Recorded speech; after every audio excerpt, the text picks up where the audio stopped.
Thank you. You're welcome. Other comments, questions, concerns from my colleagues? Director Mack.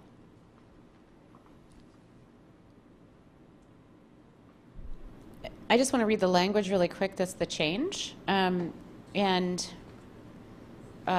at noon on the day before the board meeting, public testimony slots will be filled according to the following priority levels on a first-come, first-served basis within each level.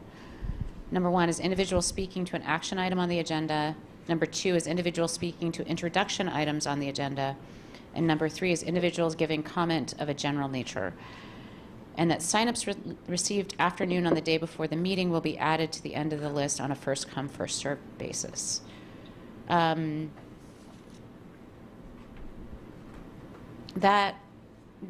prioritization existed below, but's been stricken, and it's clarifying the timing of, if you come in after noon, then you're going to be added to the end, regardless of whether or not it's an action item.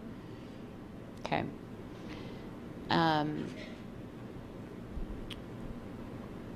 I do think that creates some clarity about the practice, and is the wait list process on here as well? Because the practice up to 20, it is here, it already says up to 25 current district students who sign up. I don't see it on here. I'm sorry, do you know if the wait list process of if you have more than, 30 people calling in, then you bump the list to 25? Yes, it's in the second paragraph of the procedure. It's in the second paragraph. Okay, so that's not changing at all. Nope. Okay. Any other comments, questions, concerns from my colleagues? Seeing none, we move on. Number 7, termination of ground lease at the Lake City School. This came before Ops March 8th.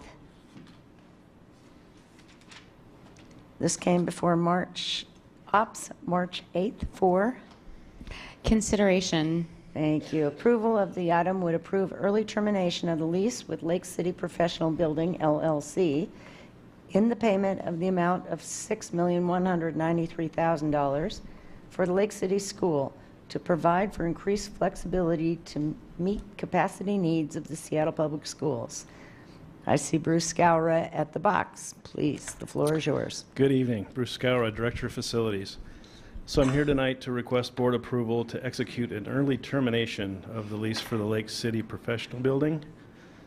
We are in our 10-year renewal period for the lease, and the leasee has offered us a one-time purchase option with a payment of $6,193,000. The current lease for the property runs through 2076, and the purchase option offers us a substantial savings over the buyout language that's currently contained in the lease. We currently receive about $7,000 a month in revenue from the lease. Based on the current rent roll, revenue would increase to approximately $62,000 per month after we execute the purchase. That's based on keeping the current property management structure in place. So we're going to leave everything in place. Mr. Scowra, can Yes. you, instead of giving us the numbers here, can you talk about why we're doing this, what the history is, what's in it for Seattle Public Schools, Sure. pros and cons?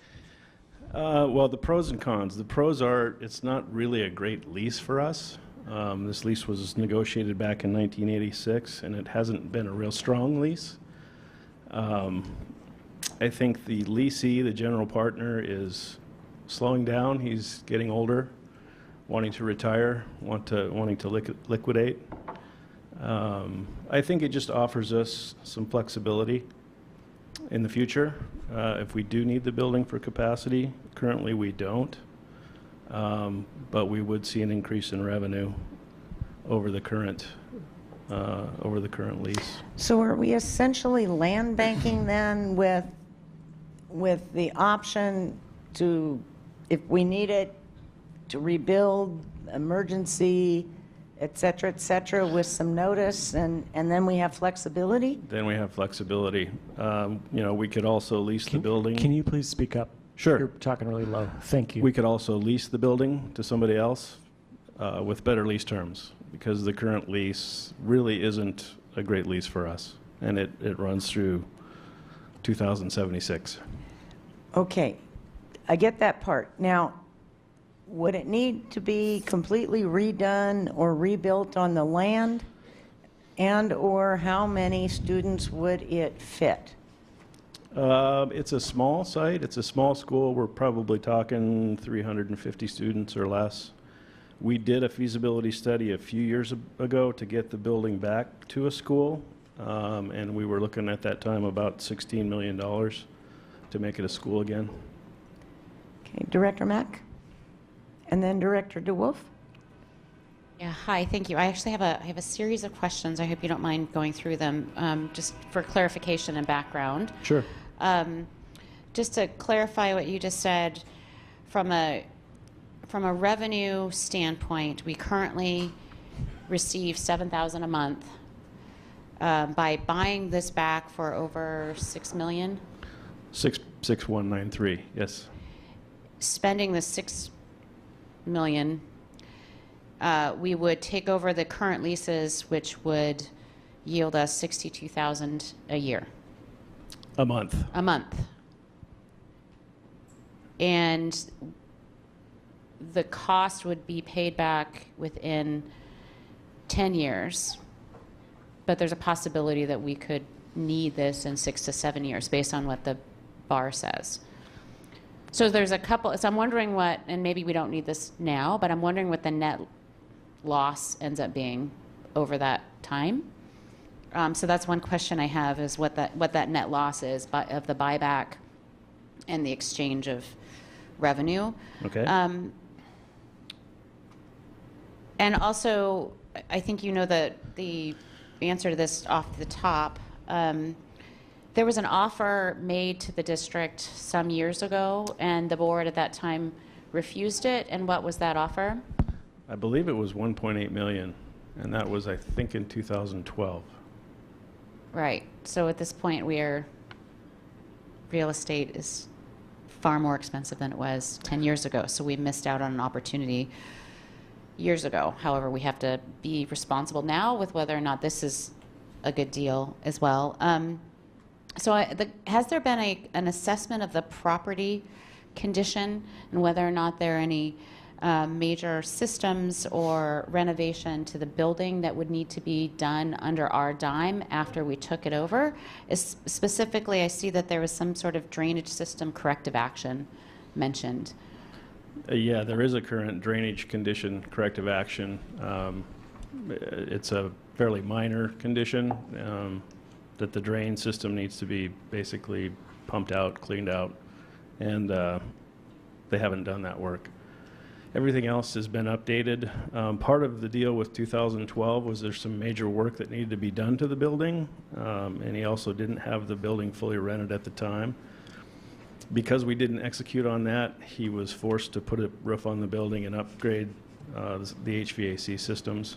So we have done a tour of the building. There also was an appraisal done that lists that the building is in good condition currently. And the cost of fixing the drainage system, is that something that will fall under his dime or ours? That would be negotiated. It would need to be done prior to closing, so if he couldn't do it, then we would. Okay, so along with this bar, I think, is it appropriate to request that we actually get a copy of the assessment and the cost of this drainage system? Sure. Okay. Because that should be factored into the cost. Another question I have is around, it says the capital fund is where the dollars are coming from, but we have several capital funds. So specifically, which capital fund is this expected to be coming from? The CEP fund. And the CEP fund is the fund which? Stands for? Capital eligible projects. It's also where the money from the revenue would go to, that we would receive from the building. Excellent. So to that end as well, we have a couple of reports that come periodically to the board related to the use of school facilities and rental, lease, and sale. One is 4260, and there's a report, an annual report for the use of school facilities and activities and rental rates. When was the last report provided to the board? I believe it was last June. We normally do that one in the spring. I know we're working on that one now. Okay, so June. And so then can you follow up with a link to that past report to the board? Sure. And then the rental, lease, and sale report of inventoried and non-essential properties, that's due every 3 years. I understand that's due this year from 6/8/82. It is. Do we have an estimated time when that will be coming to the board? I believe it's going to go to ops in May. Okay. Great, thank you. Director DeWolf and then Director Geary. I just have some process questions here. My first one is, why was this only moved for consideration, not approval? Oh, we moved it for consideration because there's a lot to consider. All of the questions I just asked, you know, this $6 million that's a lot of money to be making a decision on whether or not we actually need this property, whether or not this is a wise investment choice is important for the entire board to do its due diligence. Understood. My second question is follow-up to that, which is, many of these questions, were these not answered in committee? Were there still hanging questions after that?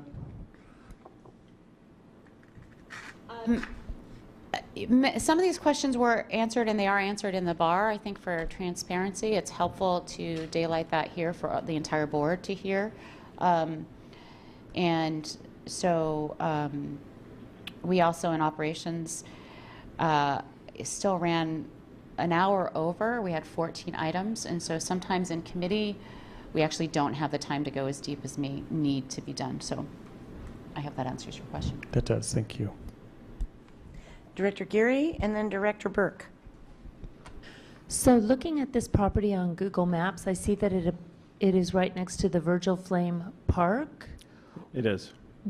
I do know that some of our smaller schools that abut parks, we end up being able to use that land. Do you know, has there been any discussion with parks around that and the historical relationship between the school and that land? Used to be ours. We sold it to Parks. And we have not had any conversations with Parks specifically about this property, but we would assume that would fall under the joint use agreement. Thank you. Director Burke.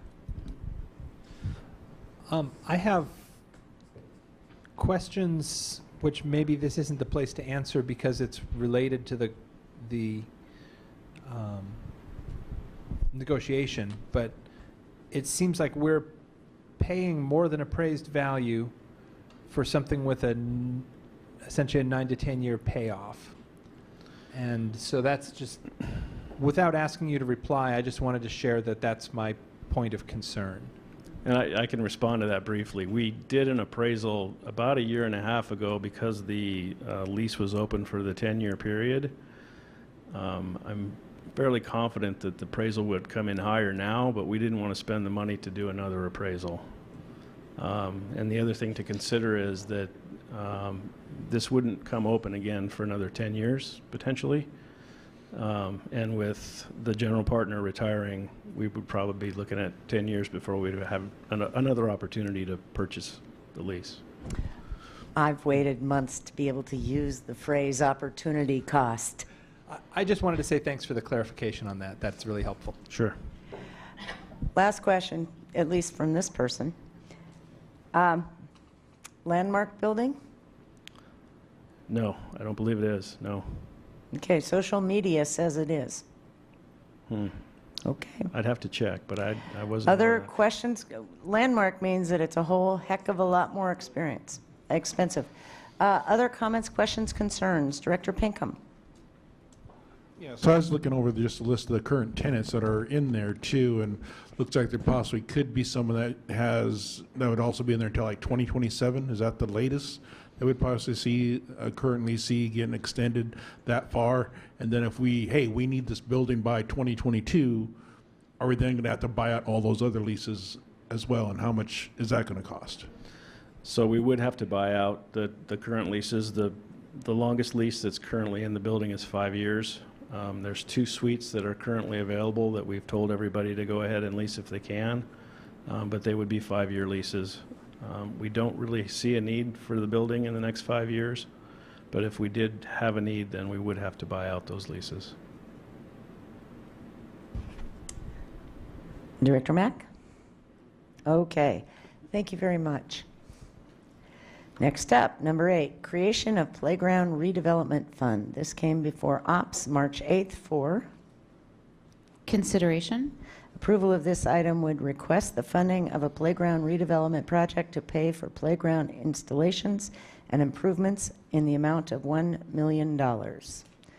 Can you please speak to the bar, please? Sure. This money would also come from the CEP budget and would be $1 million that would be set aside for Title I schools, for schools that didn't have playgrounds that were to current standards. And it would give the ability to give funding to those schools that need help. The most recent example that we had was Highland Park. And can you speak to the condition of Highland Park and the troubles we have had? Sure. Well, Highland Park didn't have a playground. And so they came up with a plan to put in a playground, didn't come up with the money that they needed to complete the playground as designed, so they had to do a redesign. And they got money from the city, and they got money from the county, and we had no money to give them. Right. Hence, the folks in the city and in the county think we don't have our stuff together. Yes, and the $1 million would be money that would be used in addition to Department of Neighborhoods grants and playground grants, and we would help the people that are applying for these dollars through that process. Director DeWolf, then Director Geary, please. Thank you. Are there any other community partners that would be either potentially or that we are currently working on kind of in collaboration? It sounds like the city and the county were some partners, or There are everyone main to partners. characterize that, but are there any other folks that are doing that business? We do have some vendors, I can't recall the names off the top of my head, that do work with us and do donate some play equipment. But our main partners are City of Seattle Department of Neighborhoods and King County Parks. Director Geary, then Director Mack. If I'm reading this document correctly, this was designated a landmark on April 1st, 2009. April Fools. And I'll give you the number. That's LPB 163-09. So we may want to update any background on that. Thank you. Excuse me? You're talking Which- about are we Lake talking about the City Lake City building? Professional Building. Oh, yes, I'm sorry. Oh, okay, sorry. I thought you were talking Well, about the thank you for playgrounds. that. I was like, playgrounds? That Landmarked? playground is not Uh-oh. landmark, let me assure you. Director Mack, I'm thank sorry, you I for just wanted looking to- that up. I wanted to Appreciate it. clarify the record before we moved on. I should have prefaced it. I Thank you. appreciate that, though. Thank you very much for looking that up. Director Mack. So for clarification around how we fund playground development, how it's been going for some time, we haven't been funding playground development out of our levies, correct? Have there been any playgrounds that have actually been paid for by levies in the past 10 years? Brand new schools. So all of our new schools get new playground and play equipment. Okay, so sometimes it's built into the levy. In other cases where there are playgrounds that need to be revitalized, then the community steps forward, does all the work, goes to the city, asks for the matching grant, does all the fundraising. So you have PTAs, PTOs, whatever organizations doing that. And for the Title I schools, where fundraising is difficult, they can be left in the lurch. Correct. Yes.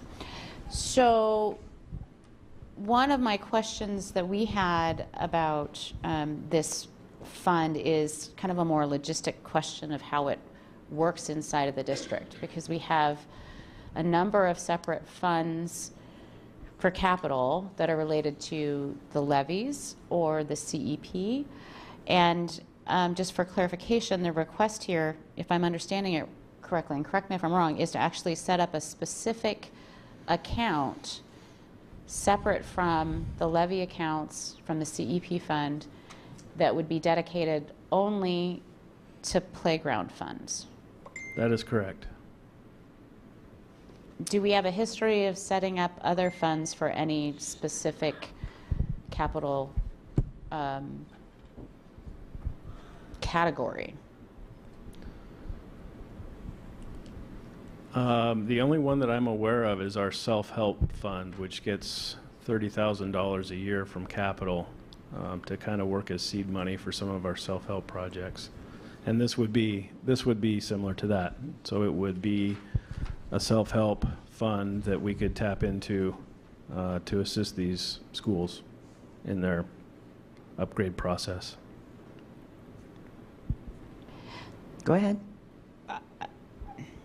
I think I asked this question in committee as well, and I'm just trying to wrap my brain around, and forgive me for being a little personal here, but everybody manages their bank accounts differently and have just different accounting processes. So here we are as a board managing a district bank account. Mm-hmm. And my husband likes to, every time we have another big something or other, he wants to open up an account and segregate the funds. Me, I'm like, we don't need a separate fund, we just need to account for it. So I guess I'm wanting to understand the justification for why we need a separate fund and can't do this through the funds that already exist, that we can actually dedicate the money, state that we're dedicating the money towards this use. Why do we need a separate fund in order to make that happen? Associate Superintendent Herndon, please. Flip Herndon, Associate Superintendent of Operations and Facilities. So I believe the impetus for setting this fund up currently is a jump start to hopefully in capital levies in the future, making sure that there are dollars associated with playgrounds that would be developed, not at new schools. So this is essentially $1 million to get that started until BEX 5. We have playgrounds on BEX 5. $1 million out of BEX 5, if it's approved, would pay back the CEP fund, so then you wouldn't have to necessarily segregate that line item. This is a temporary segregation of dollars until they're paid back, and then in the regular cycle of improvements for future capital levies.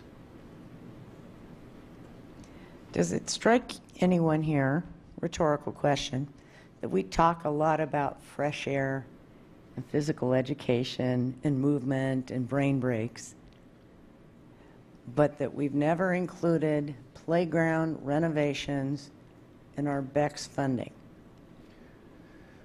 And just to be sure, they have been included in previous BEX proposals, but then have been taken out as the prioritization has gone towards other projects on capital levies. Hence my rhetorical Right. question. Yes, yes. Director Burke? I'm reading through the bar, and as I understand it, this fund is not for construction, it is purely for planning and administration. Is that appropriate? No, I believe it can be used in conjunction with any other funds, like a Department of Neighborhood grants or a county grant for playground. So it's not limited to just planning. It could be used for the actual construction. Because the bar states, this action allows school communities to participate in the design process of self-help projects without committing general resources of their own. So it feels like it's targeted towards the planning, which is great if it's a way to launch it. But if we launch it without, the idea of how does this braid in with other, Which is the community Highland funds Park or- story here. Right. We're 3 years behind. So I just want to be cognizant that if maybe this is part of what we want to do, but not all of what we want to do, or an incremental step. I love the idea, though. Yeah, we can try to make that more clear because it is for everything. Director Pinkham. And then how long do you expect this fund to exist until it's been all awarded out and you're not putting any limit 50,000, 150,000 per grant, or someone could say, hey, I want to apply for a $1 million grant, and it could go out to one person or one school or one self-help group. And then also it seems like we can find money for this, but then Rainier Beach continues to suffer and saying we need to be renovated. So I would have a question about that. Then if we can put this money up, why couldn't we do something for Rainier Beach when they've been Because asking? it's $1 million and $75 million?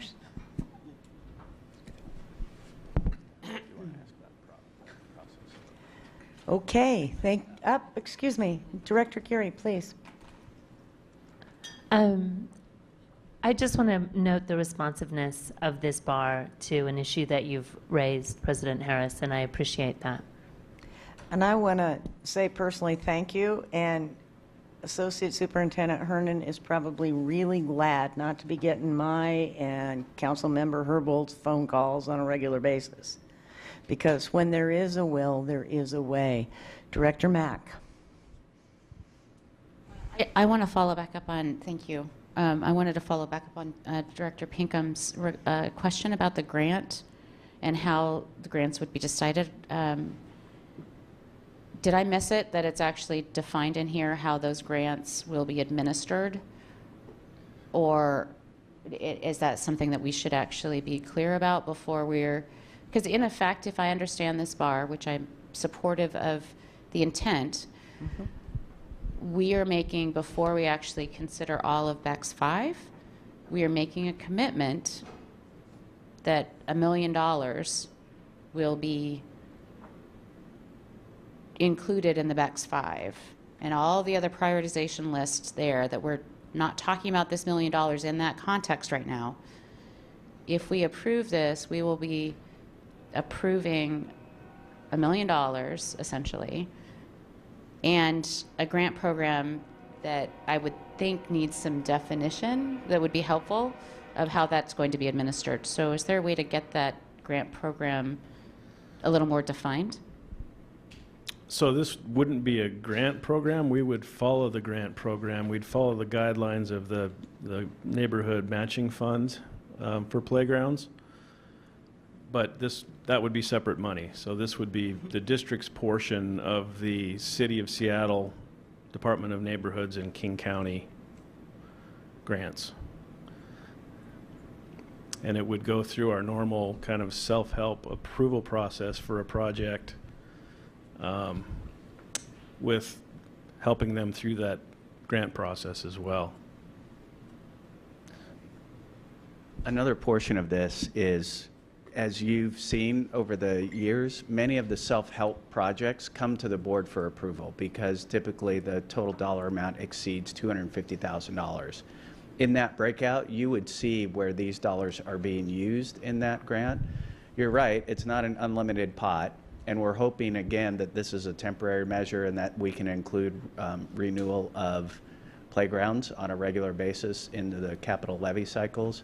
But in this case, when a self-help program or a self-help project would come your way and you're receiving, as the school board, you are approving a grant from the city or from the county for this, we would talk about how the matching portion or whatever portion the school needs to provide is being used out of this particular fund. So you would have a heads up whenever that money's being used. Go ahead, please. I think I'm a little concerned about the community engagement and access, and schools knowing that they have access to this fund, and how do they learn about it, and how do they, there's a bunch of pieces. This is a really exciting thing to do, to be able to support our schools. And the community engagement aspect of how, who, in the self-help projects that we've got going now, there's an organization behind it. There's some nonprofit that's sponsoring it. So then for these Title I schools, who's the nonprofit that is sponsoring it to go after the grant funding? Is it the district? Yes, we would assist them in getting grant dollars. I think that the plan would be, once the board approved the money in the fund, that we would make an announcement, work through our communications team, let the schools know that this money is available and the help for them to apply for these grants is available, and that they can apply through the self-help process. I apologize for being a pest on this, but the who is important here because all of the self-help projects right now are sponsored by another nonprofit organization. So who is it that is going, what nonprofit is going to be the ones at Title I schools? If they don't have a PTA or, I mean, how are we identifying the actual entity that is going to be Isn't that part of managing the building process? leadership and the principals? So if, again, taking Highland Park as an example, Highland Park and their building-based leadership, Chris Cronus, went out, worked with community members, worked with Seattle City Council members, worked with King County Council members to get that funding. And in that case, was it the school itself It that is was the the school organization? itself, Or was absolutely. it a separate organization? It is the school itself. Okay, that answers my question, that if the school can be the entity under which, and it's the BLT that's the representation or whoever it is. I believe I just so. think it needs to But be clear it's- as to who the entity is that is accepting the funds and that. To get them 2/3 of the way there and then to leave them high and dry seems ironic and irresponsible. And again, I appreciate the creativity, and I feel completely fine about taking $1 million off the top for BEX 5, because $1 million in the context of BEX 5, frankly, isn't very darn much money. So I'm good with it. Am I biased? You bet I am. But I find it highly ironic that we talk about recess and brain breaks, and we treat our Title I schools very differently. Director Geary. My gut is that our voting population would be in a line with using this money, and $1 million is just nothing towards something that is so visible from anybody who goes by our schools. And so to treat our schools and to treat our city with at least this is something that I think is good, if not needing more. Director Burke, and then I want to time check. It is 7:45. We are presently on number 8 of 18 introduction items. Take the hint. I want to be cognizant of the conversation here that $1 million, what's its meaning in the context of the BEX, but also in the context of the projects that we have to do. Can you share approximately or exactly whatever you have, what's the cost of an ed spec playground? Just so we can, $1 million divided by what? So that's going to depend. So I think your typical playground probably is about $250,000, but this portion doesn't mean that we could only fund 4 playgrounds. Right. So There's a cost share, there's Sure, other there's funding sources. but- depending on the additional grants or private donors, it might be $40,000 that the school is trying to come up with. So this is really to assist, not to be the only, necessarily the only source of income to be able to purchase a new playground. Thanks. Yeah. Please.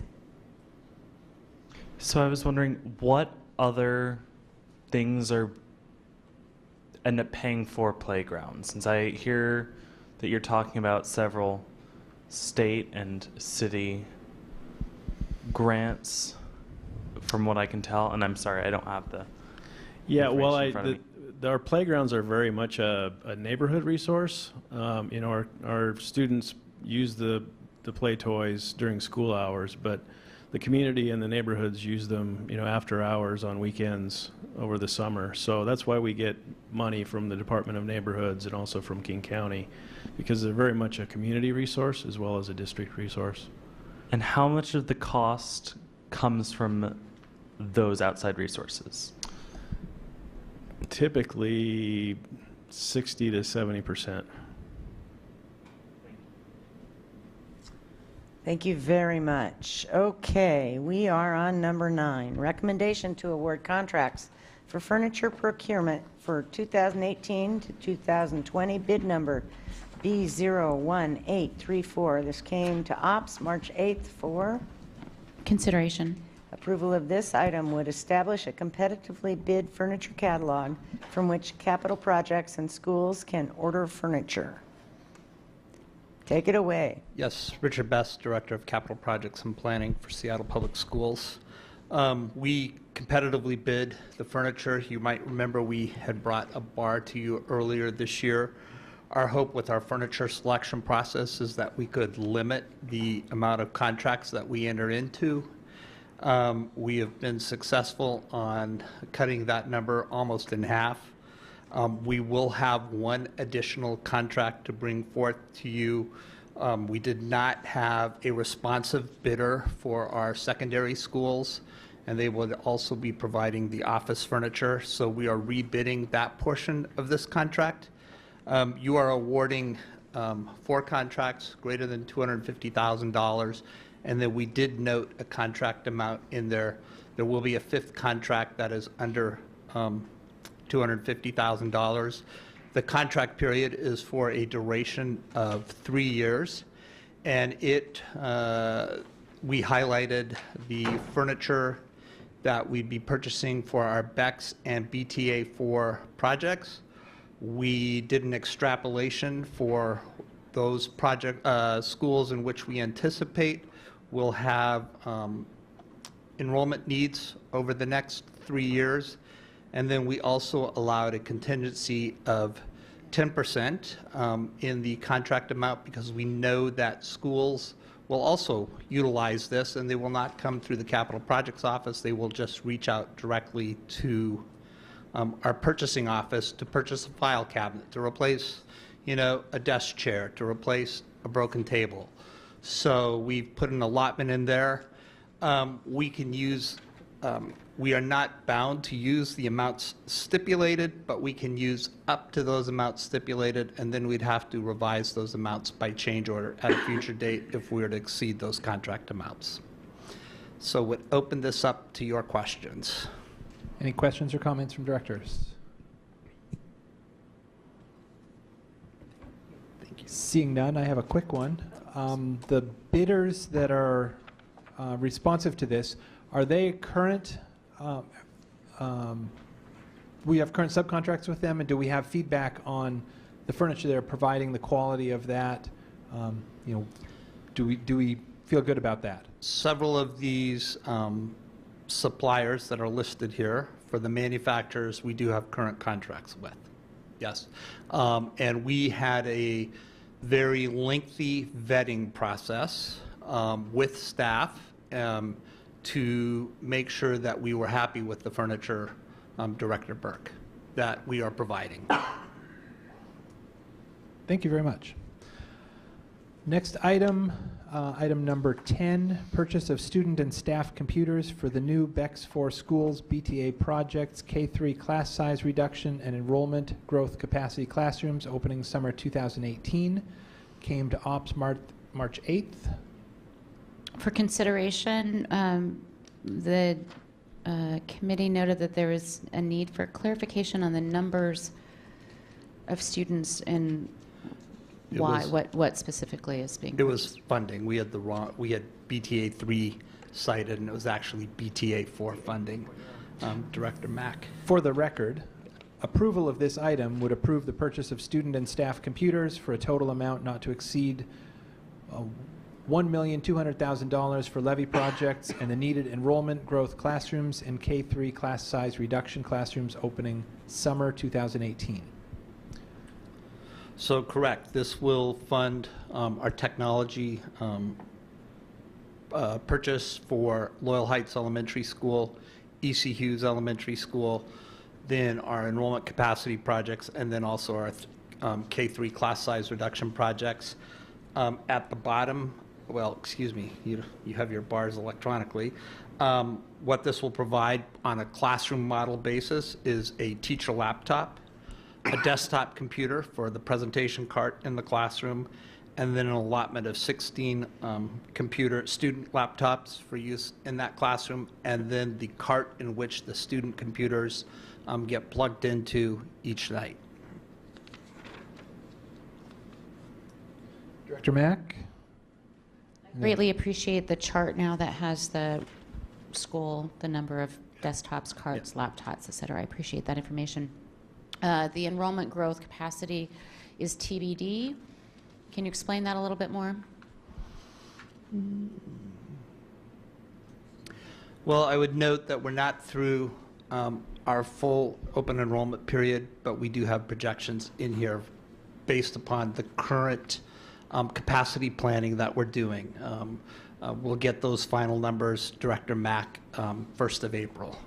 So And they'll be in this bar in the TBD of the number of... I'll make sure that we get those in I there. see, okay. So, okay.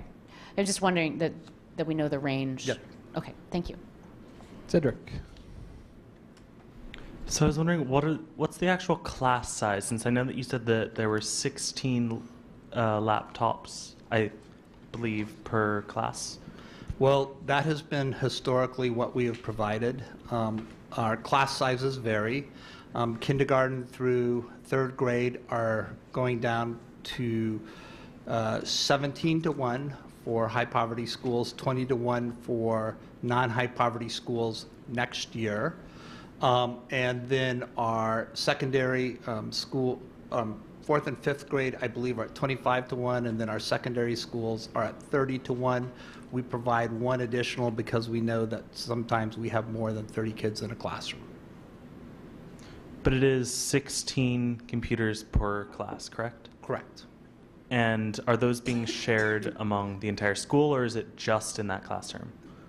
These are for that classroom, and I would have to go back and ask Department of Technology Services because we've just reduced the class sizes next year if that would continue to be their model. Because for K through 3. I don't know what that model, if that model's been adjusted. That historically has been the model we purchased through for last year. Because having 16 computers for more than 16 students doesn't seem helpful for a class. That's all. Thank you. Yeah. Point of clarification, just to share, we have an educational specification that determines sort of by ratio or by size of building, size of class, what the allocation is. Right. But then at the building level, they have the flexibility to reallocate and deploy in different ways depending on what their programs are. That's helpful. Thank you. Yeah. And I will get that clarified, and we'll note a ratio for the students. Yep. Any other questions or comments on this item? Hearing none. Next item, number 11, Bex 4, authorization of settlement change order number 25 to contract P5034 with Leidig Construction Company for the Cascadia Elementary School, Licton Springs K-8 School, and Robert Eaglestaff Middle School, formerly Wilson Pacific project. This came before OPS on March 8th for consideration. Approval of this item would allow the efficient and timely payment of completed work to most of the subcontractors, thereby decreasing the risk of potential future claims against the district. Change order number 25 is in the amount of $933,788 plus Washington State sales tax. So I will just note that change order number 25 represents 113 change order proposals. We are incorporating those into this one change order. As the bar indicates and as the attached memo from SOJ indicates, it has been difficult to get subcontractor pricing on change order proposals. I know that Leidig sent a letter to the subcontractors giving them till the end of August of 2017 to provide change order proposal pricing. I know that for many of these change order proposals, they did not receive complete change order proposal pricing from the subcontractors. Our contract does allow for the district to unilaterally determine a cost. We did not implement that approach. We sat down with Leidig, negotiated an amount, and then took a discount which is articulated in the memo and the background information. This will be the next to last change order for this project. We have one outstanding issue with the electrical contractor that we're working on to resolve. Initial construction contingency was $7,522,270 for Wilson Pacific. That's all three schools, both buildings on this campus. And we have not come anywhere near close to spending that. Thank you. Questions, comments? Director Geary. This is not a change order that I No, you have Looked not at. seen this change order, Director Geary. I made mention of it at our meeting last week when we reviewed change order, or when we last met, when we reviewed change order 24, that this one would be coming to the school board. Okay. Okay. Our next item is item 12. Beck Spore, award construction contract P5095 to Coast Turf, Inc. for the Eckstein Middle School athletic field and jogging track improvements. This came to ops March 8th for Approval. approval of this item would provide authorization for the superintendent to enter into a construction contract for $752,922 for the replacement of the synthetic turf and resurfacing of the jogging track at Eckstein Middle School. So Go ahead. We'd be replacing the synthetic turf. We would be resurfacing the jogging track. This work would be performed during the summer. This was a competitively bid project, and we're recommending this be awarded. We have utilized the cork infill. Thank you. For those of you all who are new to the board, we had quite the dust-up about rubberized track and cork, and our staff went back to the drawing board and found a great alternative. Director Geary. I'm going to thank you for that, and in part because that is one of the fields that does some of the heavy lifting for the little kids' soccer, and just seeing all those little kids and all their little siblings crawling around on the crumb rubber, given the concerns. I know this will be appreciated, and the visual is really important. So thank you. Thanks. Director Burke. I don't see it here, but can you describe the differential for the cork infill material? I think that we all recognize that it's a good thing, but I think for the record, we should understand the value of that good thing that we're committing to. So we bid 3 different infills. Cork was the base bid. We also bid TPE, thermopolyethylene. That actually would add, for the low bidder, that would add to this contract amount $106,618 plus Washington State sales tax. The SBR infill on this field, on the low bidder, would save $109,765 plus Washington sales tax. Thank you for always being on the spot with numbers. Director Geary.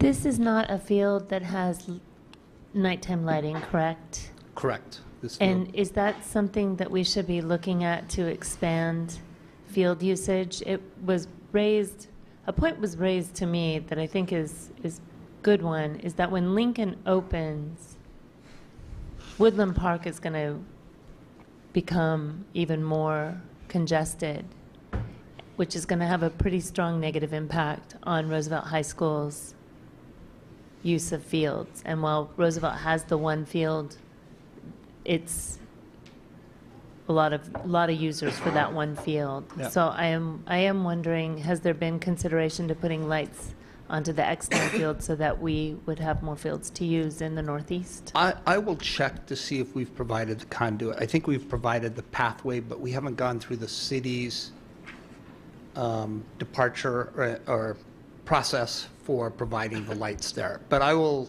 need to confirm that and get back to you. I made a note. And to follow up on her question, in other renovation scenarios, we've laid that conduit Correct. to set it up for the future. Is that correct? Correct. We've done that at Whitman, we've done that at Robert Eagle staff, and we're actually erecting the field lights at Robert Eagle staff. We're currently going through a departure process at Robert Eagle staff because one of the lights is in the property setback. But we have set up those contracts, and I just want to make sure we've done that here too. Terrific. So- Director Mack and Director DeWolf, did you have your hand up? Oh, got it. Thank you, sir. I wanted to note that we had suggested this from committee for approval and to the consent agenda. However, one of the things that we did ask for that I'm not sure happened in the editing was to really clarify that cork is the selected material.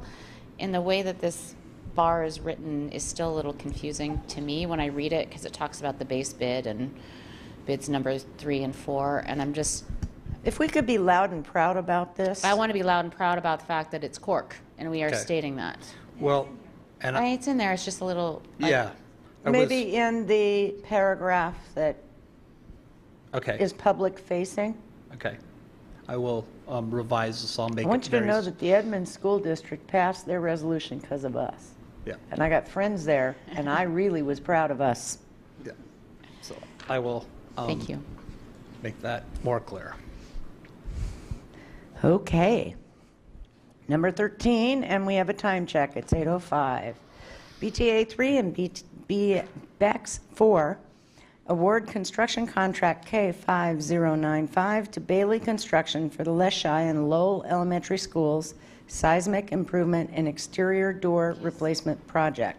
Came to ops March 8th for Consideration? approval of this item would provide authorization for the superintendent to enter into a construction contract for the construction of seismic improvements at Leschi and Lowell Elementary Schools and replacement of exterior doors at Lowell Elementary in the amount of $351,000 plus Washington State sales tax. Questions, comments, concerns? Director DeWolf. Thank you, President Harris.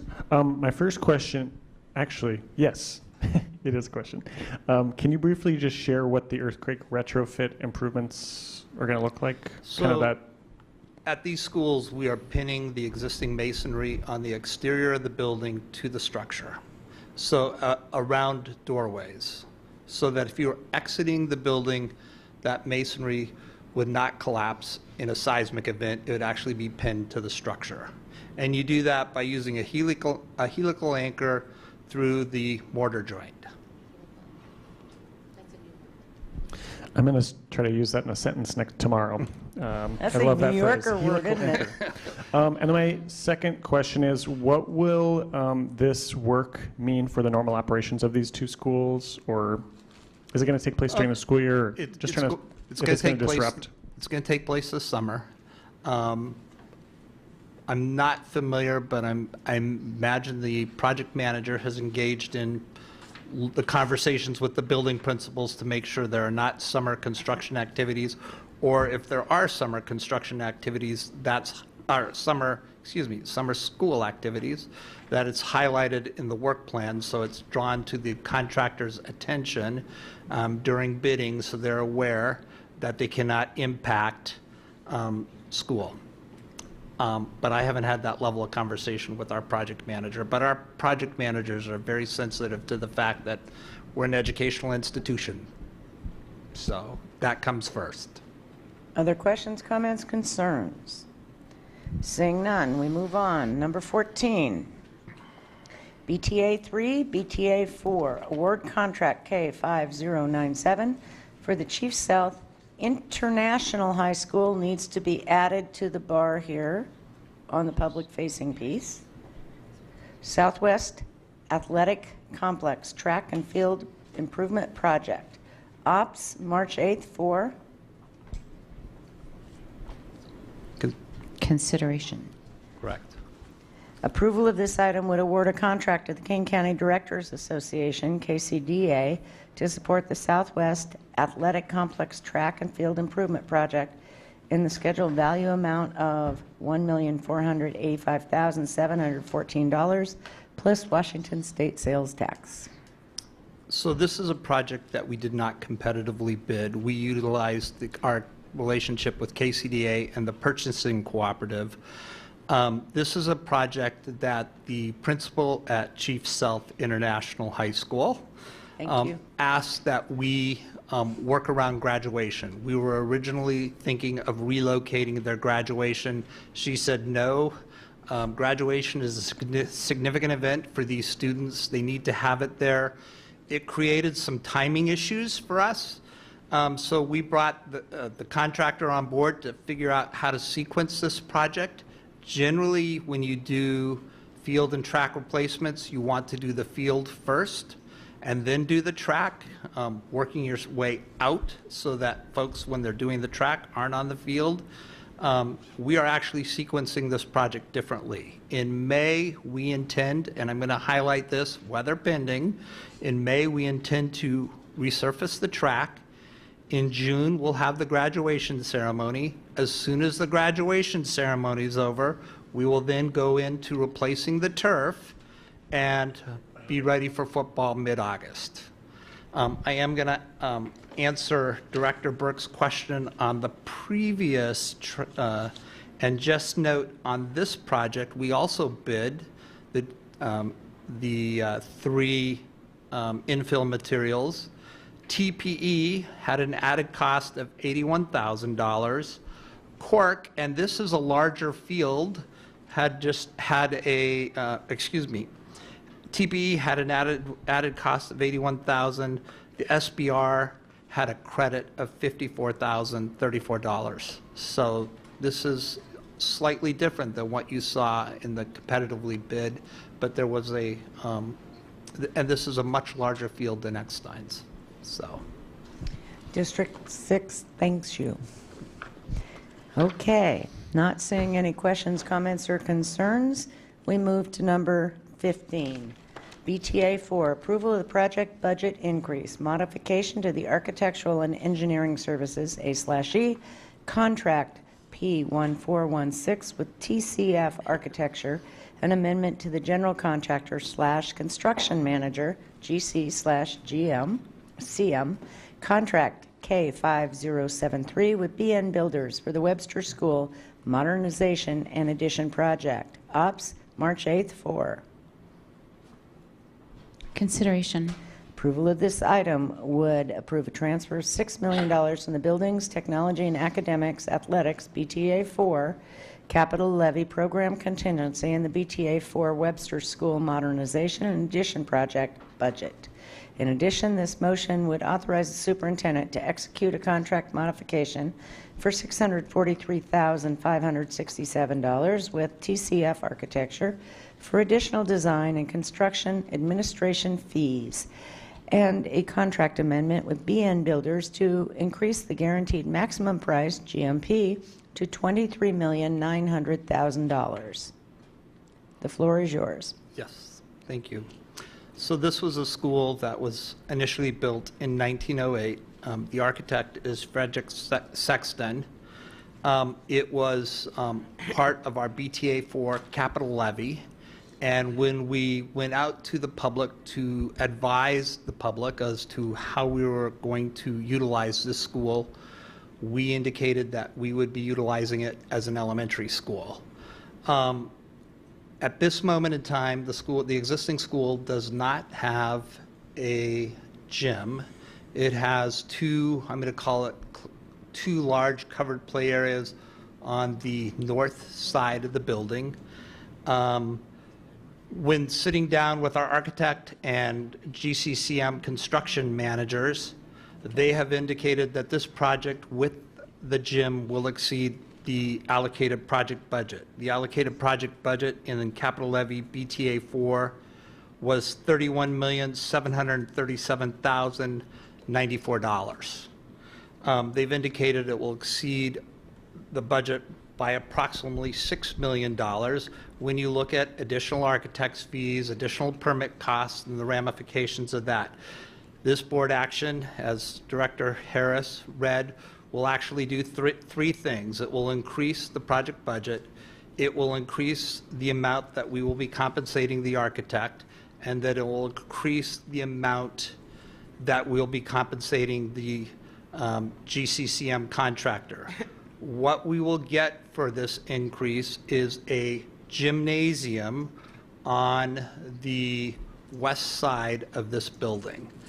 If you were not to approve this bar, we would not have a gymnasium. We'd be able to go forth with the project, but we would not have a gymnasium on the west side of the building. So, Quick question. Why didn't we include the gymnasium in earlier? we did include the gymnasium. Construction costs have just increased, Director Harris, such that this project, as defined, would require an infusion of capital of $6 million. Director Mack? Can you elaborate a little bit on the current public engagement process around the departures, community engagement? What meetings have been going on? Where are we at in the process? I'm hearing from community members rumbling of discontent around the process and various issues. So if you could tell me kind of what's happened so far and what meetings are upcoming. So I know that we had a departure meeting on Monday for Webster. Let me just, Monday? Yeah. We had a departure meeting on Monday for Webster. We had several departure meetings this week. That's why I wanted to clarify. But we had a departure meeting on Monday. I can't comment. I did not attend that meeting, so I can't comment on the tone of that meeting. I do know that this is a meeting that the City of Seattle puts on. It's not a meeting that Seattle Public Schools leads. So this Director is Patu?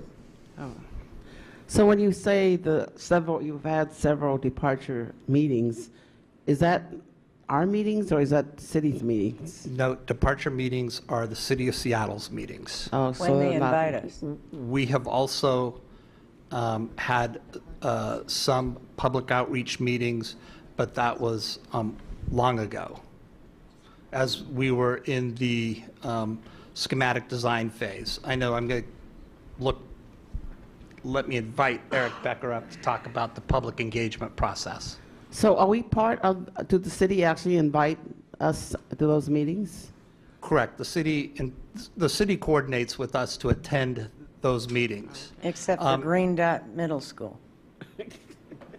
Yes, they did not invite us to that. Thank you. Yeah. And Director Mack, go ahead. yeah, and just for clarification, departures are things that the district is asking for. There's code around the buildings when we're building that says you can only have so much parking, or you can't have school buses here, or you can't do lot coverage, whatever.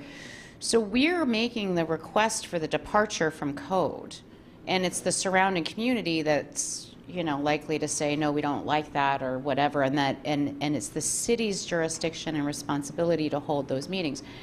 But the genesis of the meetings is our request for departures. So they're not our meetings, but they're meetings that are happening because of our work and our requests. So I'd amplify your comment, Director Mack, and say that the City of Seattle does not have a school zone, and most of our schools are located in single-family residential neighborhoods or low-rise. Low-rise 1, low-rise 2. And so to build a school in those zones, I can't think of a project in which we're building a school in which we haven't had departure requests, with maybe the exception of Ingram High School. Director Mack? You just actually highlighted something that I'm not sure I had really clicked in my brain before. And it makes me excited that we have this new partnership agreement with the city. Because the fact that there is no school zone in zoning is actually really interesting. So we're not even on the map in terms of the perception. And It's not surprising they didn't invite us to HALA and MHA. There are 4 departures that we almost routinely request at our schools: building height, parking, bus offloading in public right-of-way, and lot coverage. Thank you. He said lot coverage. Yeah. Oh, you said lot coverage? Yeah. Okay. So I'm going to allow Eric Please. Becker to talk about the public engagement process. Good evening, Eric Becker with Capital Projects. I believe, if I recall properly, we had one community meeting with the community for Webster prior to our departures process. So at that point, we shared the project. We also had our State Environmental Policy Act meeting for Webster School. So the environmental study and sharing that information and receiving public comment for that portion of the project. Director Pinkham, were you next?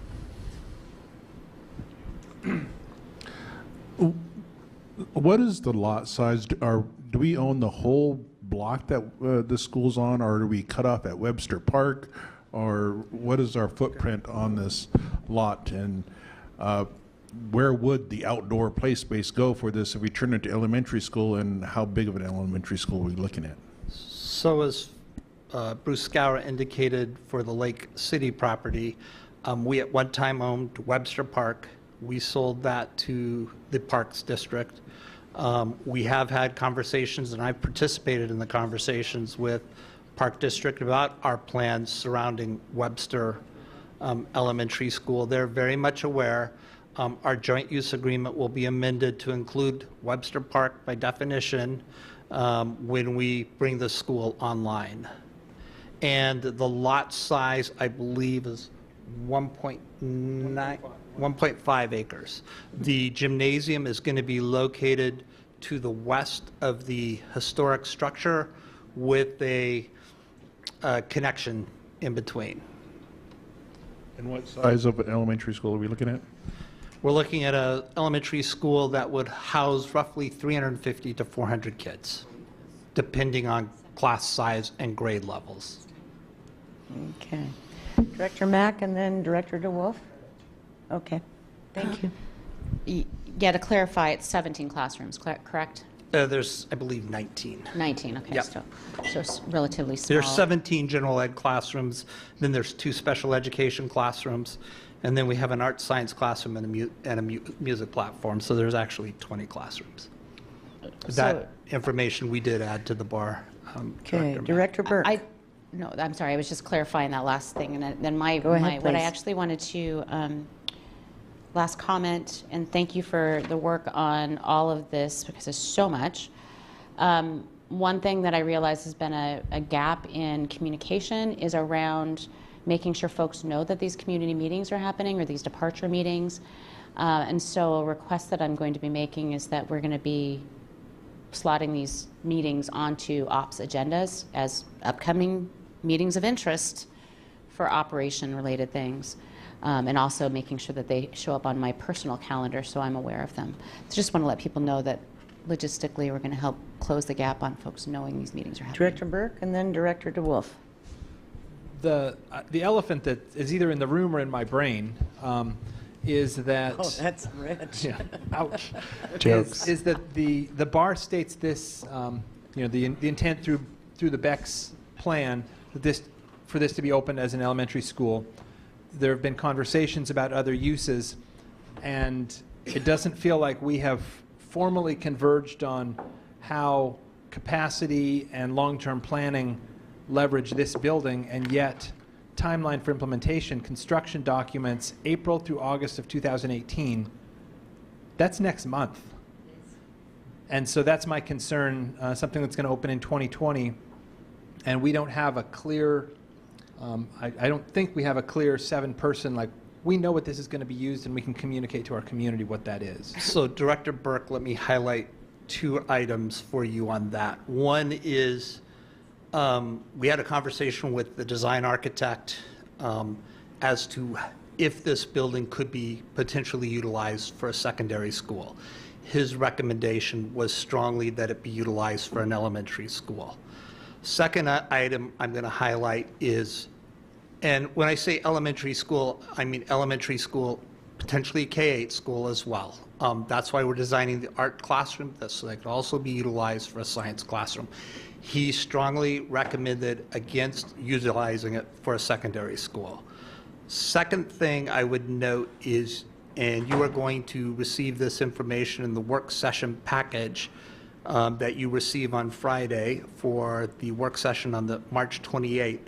We have significant needs in the Whitman Middle School service area for elementary schools students. We need space for those students. This is just part of the solution. It will by no means resolve our elementary student population needs in Whitman service area. So this is only part of the mosaic of the solution for that area that we are going to have to come up with. So. Okay, Director DeWolf is next, and then Director Mack. Go ahead, Director Mack. I appreciate Director Burke for bringing that very question up and for the response. There's a lot of stuff happening in 2019, and 3 more buildings opening, people moving back into their buildings, and in 2020 there's another 3 buildings. And so there's a lot going on that's in the works, that some things that the board is going to have to make decision on around boundaries, for Webster, it's going to need a boundary, or it's going to need to designate an option school, and it's. So my hope is that we can get ahead of our kind of short-term and intermediate-term capacity issues that we already know about, and I've requested to have a work session specifically to daylight for 2019 school year, which we'll need to vote on in November. Here are the things that are coming down the pike, and here are the processes we're going to be going through in order to make those decisions. For example, Magnolia Elementary will be opening. And Webster, also for the 2020, there's a number of buildings there that I think we need to start looking forward and having those conversations. So hopefully at the end of April or beginning of May, we will have that work session and get some more clarity and board conversation around those issues. Were you wishing to speak to this? Yeah. Please. Maybe it's just a conspiracy theory person in my head, not an elephant. But when I heard K through 8 option school, I immediately thought of Licton Springs, and then you talk about the capacity at Robert Eaglestaff. I hope this is going to be, let's move Licton Springs to Webster, and then to allow then Robert Eaglestaff to grow, because then moving that school once again, I think it's going to do disservice to Licton Springs. Well, again, I'm not saying this is going to happen, but that's what clicked in my mind. It would also be directly oppositional to what the board asked for, and it would break trust. And I think folks are more sophisticated and smarter than that.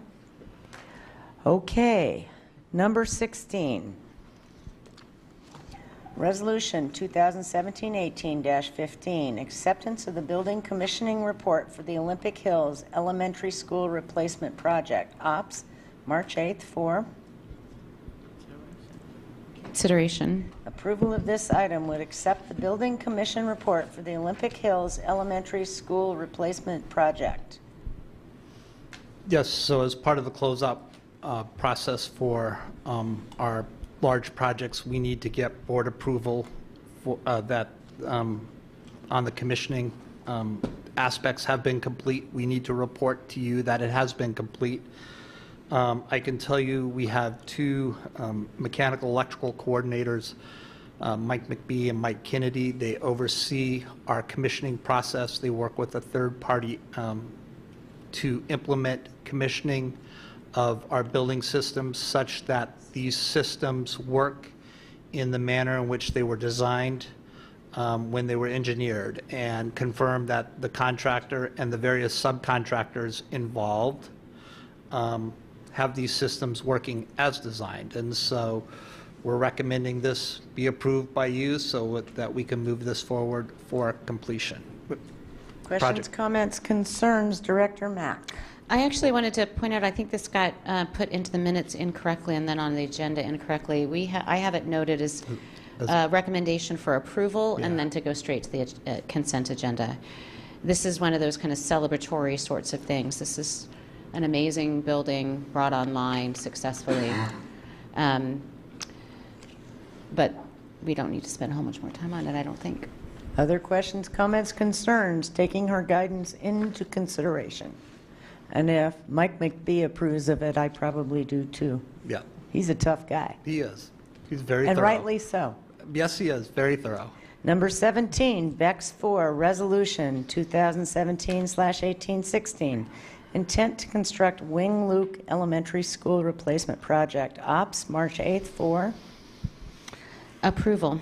approval of this item. Would approve Resolution 2017-18-16, which certifies the intent of the Seattle Public Schools to construct the Wing Luke Elementary School Replacement Project. Yes. This, again, is a requirement by OSPI. It's primarily a formality, but it is that we do intend to construct Wing Luke Elementary School. Okay. Not seeing any questions, comments, or concerns, we are at the last agenda item, number 18.